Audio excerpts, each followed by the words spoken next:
예, 우선 17장 1절을 볼까요? 유다의 죄에 대해 말합니다. 성경은 굉장히 의도적인 표현을 쓰고 있습니다. 마음이라고 하면 되는데 굳이 마음판이라는 표현을 쓰는 거죠. 그리고 굳이 제단뿔이라는 표현을 추가합니다. 유대인들은 십계명이 새겨진 돌판이 떠올랐을 겁니다. 하나님께서는 십계명을 지키라고 친히 돌판에 십계명을 새겨주셨습니다. 그런데 지금 유대인들은 어떻게 하고 있습니까? 하나님의 말씀을 새기는 게 아니라 죄를 새기고 있습니다. 게다가 돌판이 아니라 마음판에 새기고 있습니다. 유대인들은 분명 성전에 와서 제사를 드리고 있습니다. 그런데 마음판에 죄가 새겨져 있습니다. 예배가 형식으로 전락한 거죠. 모양만 있고 마음이 없는 예배인 거죠. 그리고 2절에는 그들의 자녀가 등장합니다. 오해하면 안 됩니다. 죄가 유전되지는 않습니다. 가계에 저주가 흐른다, 이런 건 비성경적인 주장입니다. 하지만 기억해야 할 게 있습니다. 죄는 전염성이 강하다는 거죠. 부모들의 죄가 유전되는 것은 아니지만 자녀들은 그 부모를 보고 영향을 받습니다. 자녀들의 마음도 바알과 아세라로 채워지는 거죠. 아세라는 풍요와 다산의 여신이었습니다. 그러니까 그들에게 예배란 무엇이었을까요? 자기 숭배였습니다. 자기가 성공하는 것이 예배의 목적입니다. 자기의 숭배가 바로 우상 숭배의 본질입니다. 그리고 두 부류의 사람이 등장합니다. 한 부류는 사람을 의지하는 사람입니다. 자기를 의지할 수도 있고 타인을 의지할 수도 있습니다. 왜 사람을 의지할까요? 하나님을 의지하지 않기 때문입니다. 또 한 부류는 하나님을 의지하는 사람입니다. 사람을 의지하는 사람과 여호와를 의지하는 사람은 같은 환경에서 살아갑니다. 예레미야가 살았던 환경과 거짓 선지자가 살았던 환경은 같습니다. 가뭄도 있고 더위도 있습니다. 누구나 다 물이 필요합니다. 그런데 하나님을 의지하지 않는 사람은 자기 힘으로 우물을 팝니다. 그런데 그 우물은 터진 우물입니다. 우물을 파면 팔수록 목마릅니다. 하나님을 의지하는 사람은 어떨까요? 여전히 버겁고 힘듭니다.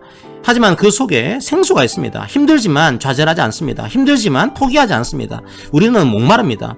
그때 여러분의 앞에 두 가지의 선택지가 놓여 있습니다. 누구에게 나아가시겠습니까?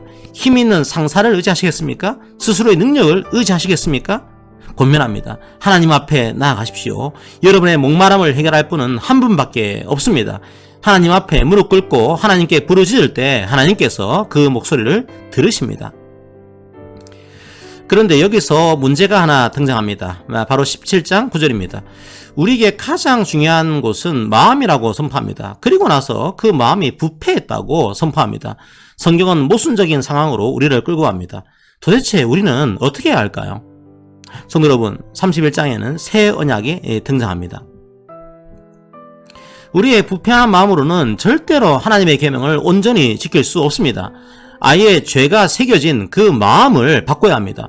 예수님이 십자가 위에서 하신 일이 무엇입니까? 우리의 부패한 마음을 십자가의 피로 씻으신 겁니다.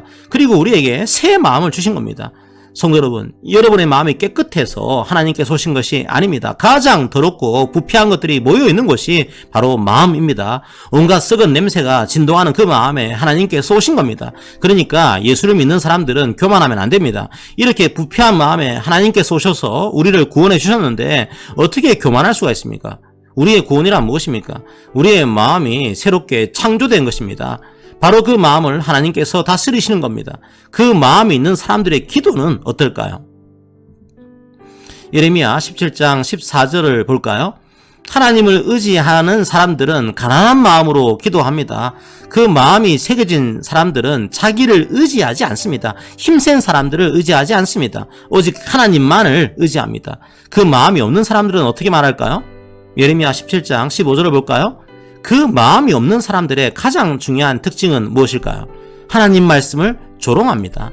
하나님께 마음이 없기 때문입니다. 자고새처럼 스스로를 속이고 있는 겁니다. 성도 여러분, 모든 상황들 속에서 하나님께 기도합시다. 세상의 권세들에게 의지하는 것이 아닙니다. 나를 고쳐주세요. 나를 구해주세요. 주님께 기도합시다. 생수의 근원 되신 주님께서 여러분에게 생수를 주실 것입니다.